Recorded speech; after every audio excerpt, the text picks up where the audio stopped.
viveiros de lagostas são construídos por cooperativas locais de pescadores em formato de prismas reto-retangulares, fixados aí no solo e com telas flexíveis de mesma altura, capazes de suportar a corrosão marinha.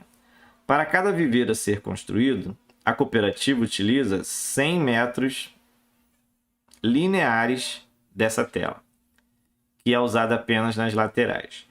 Quais devem ser os valores de x e de y em metro para que a área da base do viveiro seja máxima?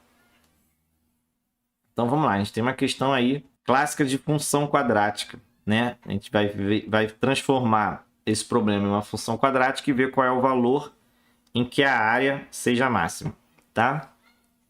A área da base. A área da base aqui é tranquilinho, né? A área vai ser x vezes y, certo? Só que aqui eu tenho duas incógnitas, então para eu trabalhar com duas incógnitas fica um pouco difícil, né? O que eu vou fazer? Eu vou usar essa outra informação que ele deu aqui, dos 100 metros, né? Dos 100 metros. O que ele fala? Ele fala que ele está usando 100 metros lineares. Quer dizer que ele está passando essa tela, né, na parte do lado desse, que ele chamou aí, desse viveiro, né? Do lado. Ou seja, se ele tem 100 metros lineares e ele está passando pelo x, pelo y, lá por trás e lá por trás, esse 100 aqui está representando o perímetro da base desse viveiro. Então aqui o perímetro seria igual a 100. E o perímetro é quem? X mais y mais x mais y. Certo? Que é o perímetro da base.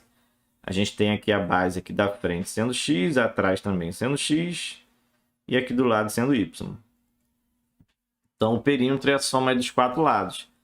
Ou seja, isso daqui vai dar 2x mais 2y igual a 100. Então aqui a gente tem agora né, como se fosse um sisteminha com duas incógnitas, né? Duas equações e duas incógnitas. O que eu vou fazer? Eu vou isolar uma das letras e substituir na outra. Então a gente vai ter aqui, ó, depois eu simplifico, né? 2x igual a 100 menos 2y. E esse 2, né, do x vem dividindo. Então x igual a 100 menos 2y sobre 2. Como os dois números aí são pares, eu vou poder dividir, né? 100 por 2, 50. 2 por 2 vai dar 1. Então vai sobrar somente aí 50 menos y. E esse 50 menos y, a gente vai colocar lá na equação aí da área. Então a gente vai ter aqui área igual, no lugar do x eu vou botar o 50 menos y. Então vai ficar 50 menos y vezes y, tá? Só fiz a substituição. E aí se eu fizer a distributiva, né? Y vezes 50 e y vezes y, quanto que vai dar? A área vai ser igual a 50y menos y ao quadrado, certo? E isso a gente tem uma função, né? Agora a gente tem uma função da área em função do y, que a gente até pode, normalmente a gente troca, né? A gente bota o y na frente, o y ao quadrado na frente. E a gente quer, né, voltando lá ao problema, que essa área seja o quê? Máxima. A gente quer essa área que seja máxima. Então tem que descobrir qual é o valor de y para que essa área seja máxima. Para quem está ligado aí em função quadrática, ele quer saber ali qual é o xv, né, que seria aí a coordenada x do vértice. E aí você poderia achar de duas formas, né? Se você tem a fórmula decorada, você pode aplicar direto, que seria aí menos b sobre 2a. Ou você pode fazer o pensamento do seguinte, ó. Você vai estudar essa função, estudar o gráfico dessa função. Então, por exemplo, a gente tem aqui, ó, y dos dois lados, né, uma equação incompleta do segundo grau, né? Quando eu fizer assim, ó, eu vou igualar a zero e estudar essa equação. Vou botar o y em evidência.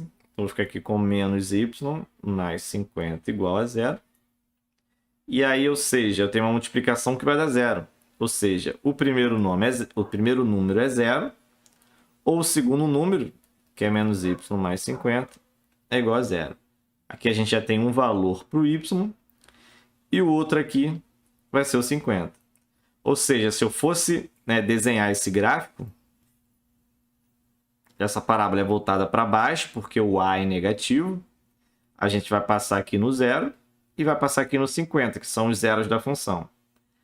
Então, o ponto máximo do vértice, como toda parábola ela é simétrica, ela está passando aqui no meio entre o 0 e o 50, que é o 25. Então, y igual a 25 vai me retornar aí o valor máximo dessa área, tá?